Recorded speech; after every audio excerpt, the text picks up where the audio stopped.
example 14.4 asks me to find the family of antiderivatives to the function x squared. So reminder, if you have a function f of x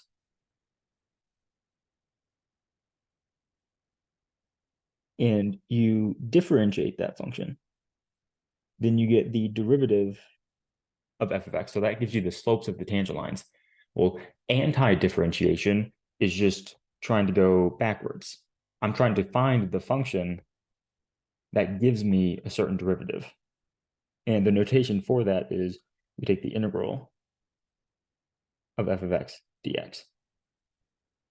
So here, I'm asking myself, I want to anti-differentiate x squared. So I'm looking for the function who would differentiate to x squared. So remember the power rule?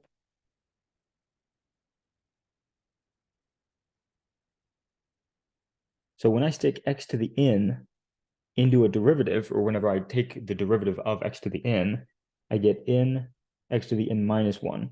So if I want to go backwards, notice what's happening to my powers. When I differentiate, I subtract 1 off the power. So that means when I anti-differentiate, I should go up by 1.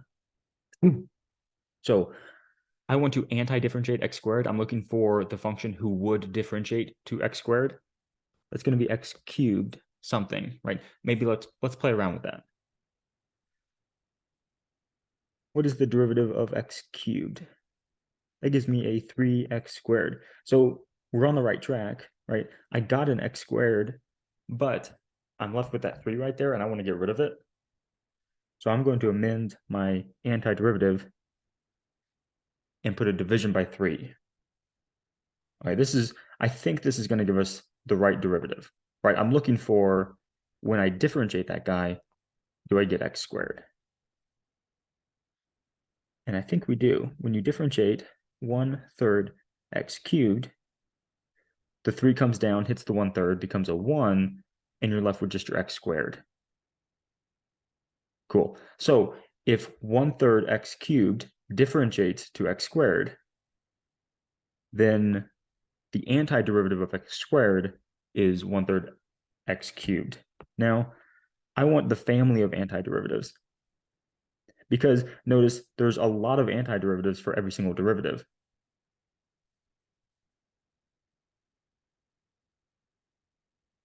I know that I can add a constant where c is just some real number. Oops. C is some real number. Because I know that whenever I anti-differentiate